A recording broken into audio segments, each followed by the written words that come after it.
Hello and welcome to the channel. I will tell you interesting scary stories from Reddit and not only. Do not forget to support the author of the story. I will leave his credits in the description. I also hope for your support of my channel in the form of likes and comments. I really appreciate it. Get comfortable in your bed, put on your headphones, and turn off the lights. It's going to be a night of nightmares. We're starting.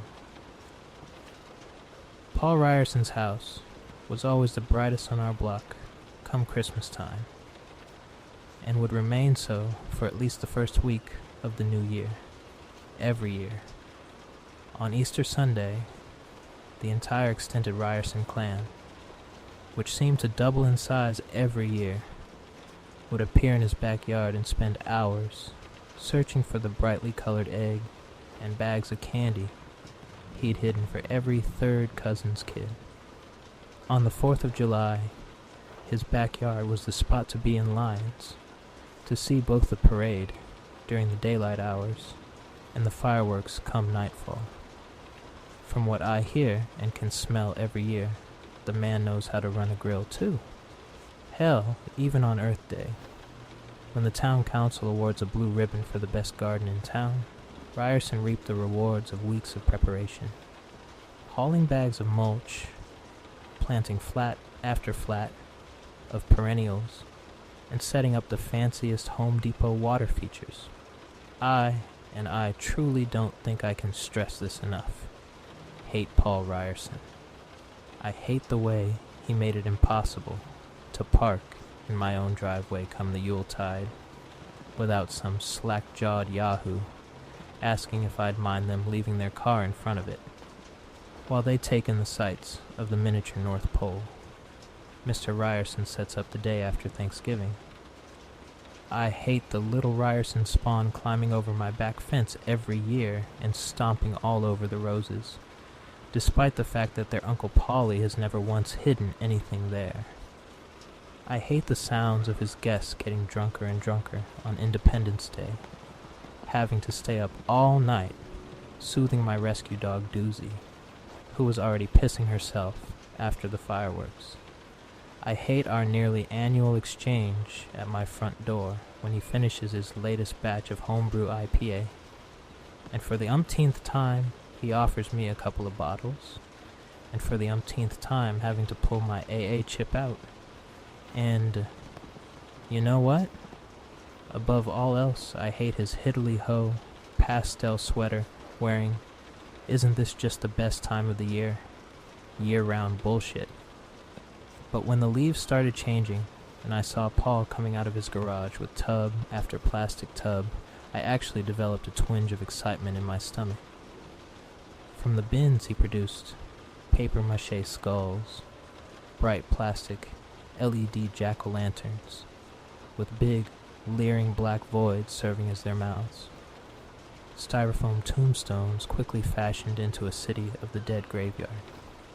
Then 3 rubber masks, Dracula, Wolfman, and the Mummy, were fitted over flannel shirts and old dungarees, filled with newspaper and hoisted onto long, bamboo poles, and propped up to glare out at any trick-or-treaters that might wander up past the award-winning rhododendrons that lined his walkway. I was just heading to store, sliding my keys into the door of my beat-to-hell Rambler, when I heard his chipper-than-thou voice calling out to me. "Hey Gene, what do you think?" He swept his arm across the yard, like Vanna White in her prime. "All gonna be coming over there, aren't they?" I said, and then slid into the driver's seat without waiting for a reply. In the rear view, I saw Ryerson raise a confident thumbs up in my direction. "Not this year, asshole," I said, and then let out a petty little chuckle. The Galleria had been a major hub around here, but had been closing down, store by store, for at least a decade. The stock was long gone, the locals all sporting half-price pantsuits and playing with beyond-their-means power tools. Then it was the fixtures, your clothing racks, and lighting. Now all the old retail Hulk had left to offer was the weird stuff. By the time I left the mall's parking lot, I was $75 lighter, and I was making the first of many trips back to my house. The back of my SUV filled with the seeds of Paul Ryerson's social downfall. The plan for what I was going to do with all of this had formed in my head the minute I'd read the Craigslist ad. I pulled out the first mannequin, smooth and naked as a jaybird, and faced her out towards Paul's yard. It would be another 2 weeks until the trick-or-treaters were roaming the streets. But a couple of the neighborhood kids were already taking notice as they passed by on their bicycles. I gave them a hearty wave. By nightfall, there were candy cane lamps lining my walkway, a dozen or so children's mannequins, formerly of a store called Half Pints, and the pièce de résistance, a female mannequin, dressed in the best Wicked Witch outfit I could find. On top of her rested a large-brimmed, pointy black hat that cast a shadow covering the smooth area where eyes would have been on a human face. The children, all roughly the size of your average toddler, were dressed in the finest clothing that could be scrounged from the Goodwill, and were turned towards the witch, arrayed around her, all held fast by the gardening stakes I'd lashed them to. A dozen or so hard plastic masks completed their look. Rising above all of this were the gingerbread walls that had previously served as Santa's workshop, when the mall had charged holiday shoppers $15 a pop to take their picture with an old, white-bearded man and a rented reindeer. I still had to arrange the spotlights for the yard and set up the smoke machines and the loudspeakers, which would be playing loops of nursery rhymes on the night. But I had to admit, my Hansel and Gretel themed house already looked pretty good. I was tired. My office gig didn't require all that much physical labor, and the hauling of the material and swinging the hammer to put the plywood walls of the witch's cabin up had taken their toll. The finishing touches could wait for another day. I had the urge for a beer for the first time in years, but felt satisfied with the Coke I pulled out from the fridge. I took a hearty slurp of the sugary stuff and looked out my front window. From there, I imagined I could see fear behind the slits of each child's mask. Something already telling them that it was a bad idea to have intruded into this old lady's yard. Promise of sweets or no. I finished the can and, buoyed by the rush of glucose and caffeine, I decided that I had enough energy to treat myself to a long, hot shower. I let Doozy in from the backyard and plopped some wet food into her dish before heading upstairs. After the water had eased out the worst of the aches and pains, and I pushed down a few ibuprofens, I came back downstairs to watch some TV, and I found Doozy staring out the front window. "You looking at our visitors, girl?" I stroked Doozy's back, and her head whipped around. She let out a low growl before registering that it was me. "Something actually out there?" I asked, as I looked out between the blinds. I immediately saw something was wrong, but it took a moment for my brain to catch what my eyes had already taken in. The witch was bending over, just ever so slightly. The tilt and they gave the impression of someone allowing their shoulders to slump forward. Irritated, I opened my front door, stopping only to grab a flashlight, and walked barefoot across the lawn to inspect her. The autumn chill working its way into my toes almost immediately. There was nothing wrong, nothing obvious. Both of her feet were still planted firmly on the platform underneath the hem of her dress, and the ground was level around it. I ran my fingers over her body, reasoning that there might be a crack or some structural damage I hadn't noticed before to account for this change in posture. But there was none that I could find. With a sudden realization of how I must have looked to the neighbors, I convinced myself that I must have imagined it. The next day, in the Sunday morning light, the stoop was still there, my witch leaning forward to leer at something in the distance. I ate my breakfast and got started on my project. As I ran the extension cords and hung lights, I was very aware of the witch's presence. The thing had no eyes, but I couldn't shake the feeling that it was watching me. I walked past it, a speaker cradled in my arms, and despite my efforts not to look at it, I noticed that her limbs were longer than I'd thought they were, her long fingers stretching down past her waist, the sun throwing their shadows across the lower half of her dress. I chuckled to myself a dozen or so times, convincing myself that it was just my own foolishness. Then, a cold presence would make itself felt when I turned my back on her, and I would turn and try and figure out exactly what detail about her was unnerving me so. I was in the process for about the 8th or 9th time that day when a voice from the street managed to startle me. "Hey Gene, looking good," Ryerson called out with his hearty cup of Morning Joe voice. He stood there, hands on his hips, nodding slowly, like a king bestowing praise. "Thank you," I managed, and set down the spool of lights. "You're always pushing the boat out. Thought I'd give it a try." I see that, my neighbor said, his gaze sliding over every inch of the display. Ryerson nodded approvingly at Gingerbread House, the candy canes, the children, and the collection of plywood gravestones I added that morning. A single animatronic skeleton was popping his head up from behind the largest of them, leering out with malevolence in its rolling eyes. Where he stopped on the witch, a momentary look of dismay crossing his blue sky features. He broke away from her and fixed me with his store-bought smile. "Where'd you get all this stuff?"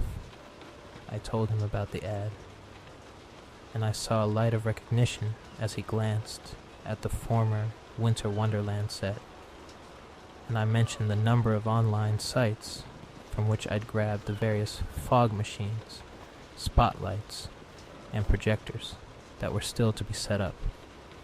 I showed him where the trick or treaters would come in, and how I'd spaced out the children's mannequins out to suggest a path to the giant bowl of candy I planned to set in front of my witch. He scrunched up his face disapprovingly. "No good?" I asked, and hated myself a bit when I realized how much I wanted his approval, if not envy, of my plan. "No, it's great, but you might want to lay them out a little different. Right now they look like they're giving her a wide berth." I looked around and saw he was right. In my end of the evening days, I thought I'd laid my little ones out in a snaking zigzag, but they were in fact pushed back in a rough semicircle around the witch's house, looking like they were backing away towards the property line.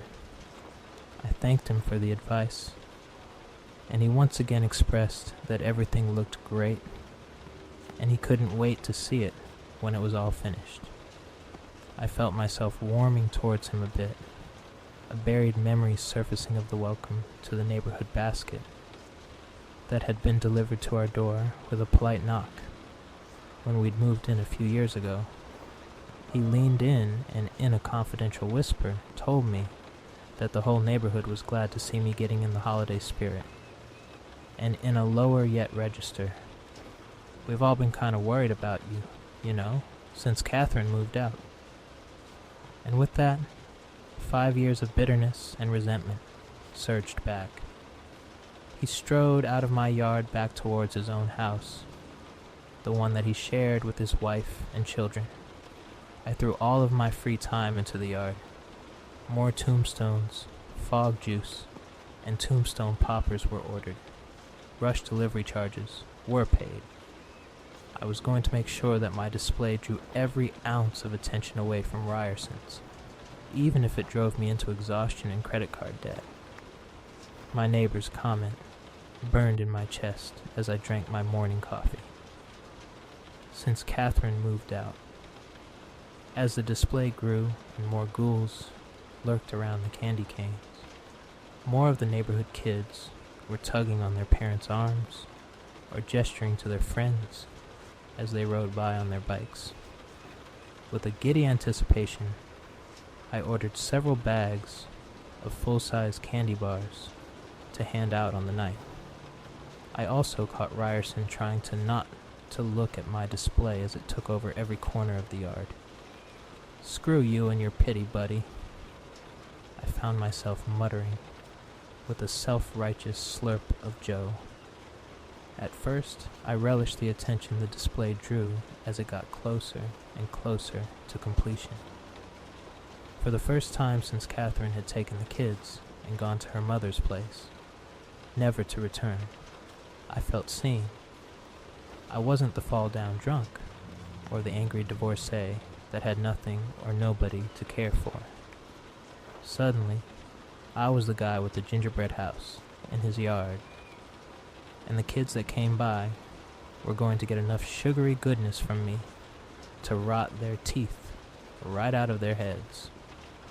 But as the days went by, I noticed that some of the kids were tossing nervous glances over their shoulders as they passed by.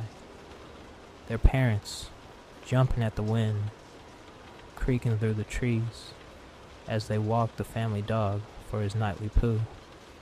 I remember thinking I needed to take Doozy for a walk.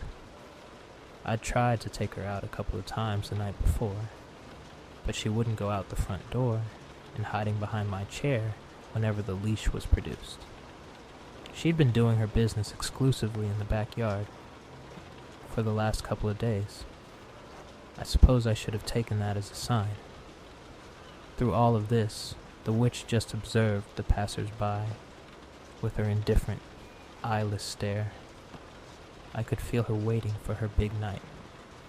It was a week to the day when the first kid disappeared. No one else seemed to notice.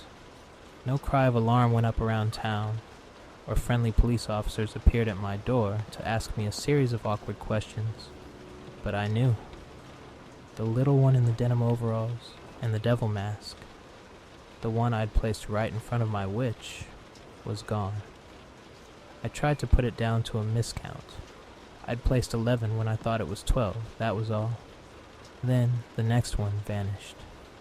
A chalk-white ragamuffin with perennially stiff pigtails poking out from underneath the bright red clown wig I'd given her. The day after, 3 more of them were gone. I called the cops, but even in a town this size, they had other things, besides some Halloween decorations, being stolen to worry about. I wondered if it was kids, just some middle school punk, enjoying some recreational vandalism. Of course, it occurred to me it could be Ryerson. I'd built the thing to spite him. Maybe it had worked. But no, as much as I wanted to think I hurt him, Paul Ryerson was a happy man with a full life. He'd let me have this crazy show on Halloween night. And hell, he'd probably be happy for me. Glad to see a moment of happiness for good old Gene Driscoll. Then I was working on the display one night after work, trying to make up for the losses, and I heard a laugh. It was a short, sharp exclamation, a snort. The kind of involuntary thing someone makes during a moment's silence for the dead. The kind of laugh that just slips out before you even know it's happening. I was scanning my yard, turning in slow circles, trying to will my eyes to take in as much as possible in the darkness, when I heard something topple behind me. I spun on my heel and splayed out on the ground. It was one of the remaining toddler mannequins. Grumbling, I trudged over to it. The pole that was supposed to hold it up standing and alone. There was something odd about the way it had fallen. It was on its belly, its arms pivoting in their sockets, allowing the body to press flat against the cold earth. He was facing the street, his arms outstretched like he was trying to... "Hey, Gene?" I spun back around. The voice had been right behind me, and I felt a pounding rising in my chest. There was no one in the yard, at least that I could see. "What?" I said, my surly air of impatience covering the fear that was driving my heart violently against my ribcage. "Who is it?" "Hey, Jean," the voice called again, as calm and conversational as someone needing just a minute of your time to discuss the weather. The voice was hard to place in location, echoing around my yard, sounding in equal parts like it could be coming from the trees behind my house or across the street. "Hey, Jean." I dug out my phone for light as I walked towards the voice, calling out to whoever it was, just like I'd never seen a horror movie in my life. "Paul?" I asked. For some reason I thought it might be the Holiday King himself, come by to see if his lonely old neighbor needed a last-minute pair of extra hands to get everything ready. It was going to be my neighbor, and I would be happier to see him than I'd been to see anyone in years. But there was no answer. The yard around me was silent. No cars passed by out on the road, that despite being only several dozen feet away, felt like another country that I'd never be able to reach in time. In time for what? "Hey, Jean." It's coming from inside the gingerbread house, I thought, and nearly laughed out loud despite myself. There was no way I was going in there.